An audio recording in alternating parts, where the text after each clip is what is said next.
फरमाने लगे तुम्हें पता है तुम्हें जो रिस्क दिया जाता है वो तुम्हारे ज़ईफ़ों की वजह से दिया जाता है।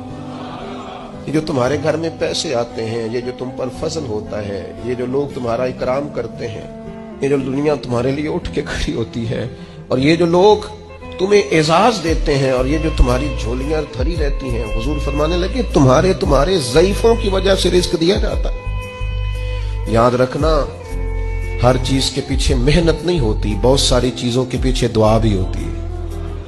कभी माँ के हाथ उठे थे, उसने कहा था अल्लाह मेरे पुत्र में ना देंगे तो को सांभे आना जाए। कभी बाप ने कहा था कि इसने मेरी खिदमत की है, भूखा नहीं मरेगा कभी भी। वो कभी जो इल्तजा है, वो दुआ है, वो जो बरकत है तुम्हारे घर में, वो जो बूढ़ों के साथ तुम्हारा रवैया आला तरीन होना चाहिए, उस पर यार नए सिरे से गौर करने की जरूरत पड़ गई। बुजुर्ग कोनों में बैठ के कहते हैं, नुक्करों में बैठ के कहते हैं मैनू पुछदे नहीं, मेरे नाल सलाह नहीं करते, मेरे को चुप करके लंघ जाते। मैनू तो को पूछता है तो मैं चुप करके कहना बच्चे बड़े नेक ने, बड़े अच्छे ने, लेकिन मैं कैसे अपने पेट से कपड़ा हटाऊं